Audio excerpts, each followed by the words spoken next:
Hello friends, आज आपण राजस्थानची सुप्रसिद्ध डिश दाल बाटी बनवणार आहोत। त्यासाठी आपल्याला लागणार आहे 1 वाटी तूर डाळ, 1 वाटी मूग डाळ। डाळ आपण 2 ते 3 पाण्याने स्वच्छ धुवून घ्यायची आहे। त्यात 400 ml पाणी घालून एक अर्धा चमचा मीठ घालून 4 शिट्ट्या होईस्तोवर आपण डाळ शिजून घेणार आहोत। त्यानंतर एका परातीमध्ये 2 मोठ्या वाटी गव्हाचं पीठ, पाऊण वाटी रवा,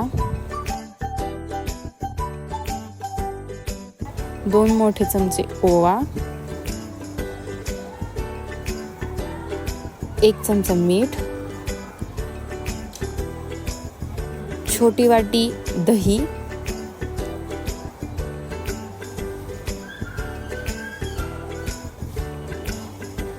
त्यात आपण तेलाचे मोहन घालणार आहोत।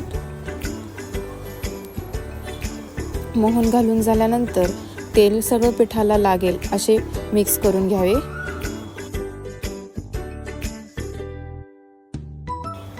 त्यात थोडे थोडे पाणी घालून आपण हा पीठ घट्ट असे मळून घेणार आहे। पीठ मळताना एक काळजी घ्यायची आहे, थोडे थोडे पाणी घालून घट्ट असे पीठ मळून घ्यायचे।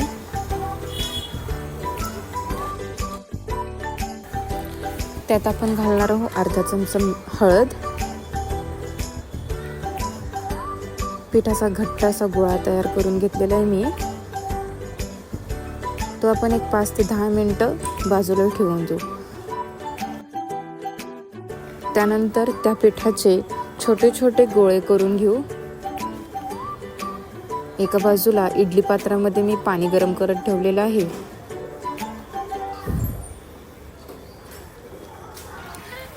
इडलीच्या भांड्याला आपण तेल लावून त्यामध्ये गोळे ठेवून हे गोळे वाफवून घेणार आहोत।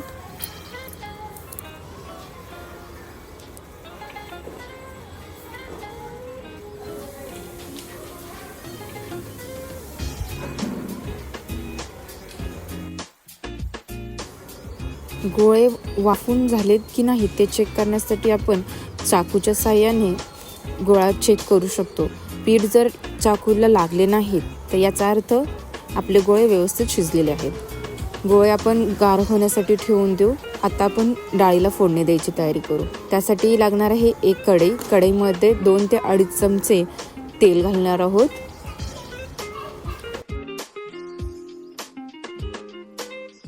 त्यात 1 चमचा मोहरी, अर्धा चमचा जिरे, 7 ते 8 कढीपत्त्याची पानं, कांदा आपण उभा चिरून घेतलेला आहे तो कांदा टाकूया। कांदा छान असा परतून घ्यायचा आहे।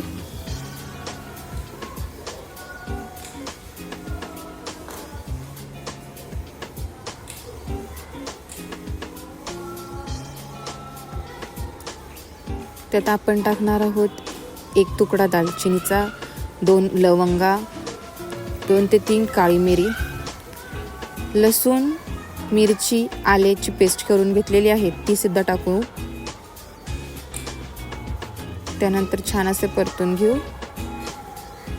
त्यात टाकायचा आहे 1 चिरलेला टोमॅटो,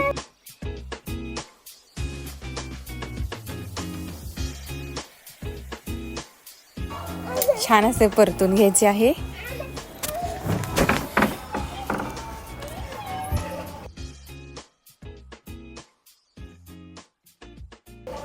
एक चमचा हळद, 1 चमचा धना पावडर,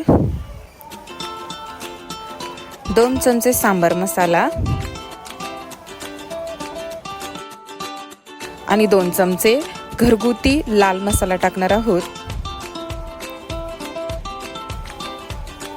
मिश्रण छान असे परतून घ्यायचे आहे।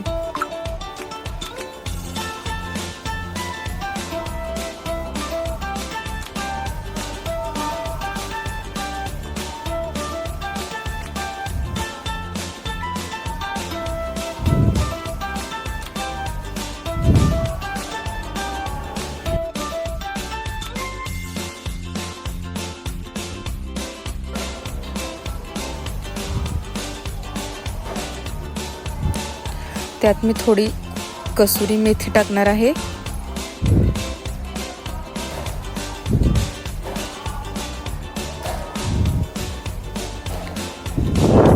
पुन्हा मिश्रणाचे हलवून घ्यायचे. त्यात आपण शिजवलेली डाळ टाकणार आहोत.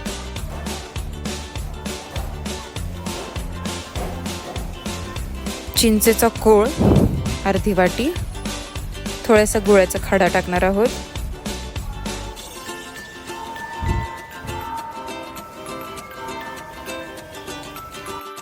याच्यामध्ये आपण टाकणार आहोत हिरवी कोथिंबीर आणि 1 चमचा मीठ टाकून, मी 1 चमचा टाकला आहे, तुम्ही चवीनुसार टाकू शकता तुमच्या हिशोबाने. आता आपल्या बट्ट्या देखील छान अशा वाफून झालेल्या आहेत. त्या आपण चाकूच्या साहाय्याने कापून घेऊ. बाजूला मी कढईत तेल तापत ठेवलेले आहे. त्यामध्ये हा सर्व बट्टा तळून घेऊ. तेल तापलंय की नाही चेक केलंय मी. त्यामध्ये थोड्या थोड्या बट्ट्या सोडून सोनेरी रंगावर आपल्याला त्या तळून घ्यायच्या आहेत. बट्ट्या तळताना मंद आचेवर तळून घेऊ, जेणेकरून आतून सुद्धा व्यवस्थित बट्ट्या तळून निघतील, कच्च्या राहणार नाहीत.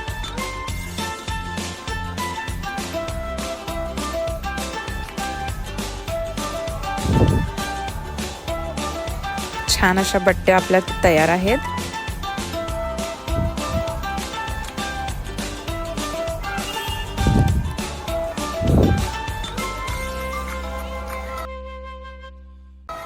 बघा, मी एक बट्टी तुम्हाला फोडून दाखवते. वरून अगदी खुसखुशीत, आतून नरम अशी बट्टी आहे. त्याच्यावर आपण तुपाची धार सोडणार आहोत आणि डाळ, कांदा, लिंबू, मी पापडसुद्धा घेतलेला आहे. आपण डाळ बट्टी आपण सर्व करू. रेसिपी आवडली असली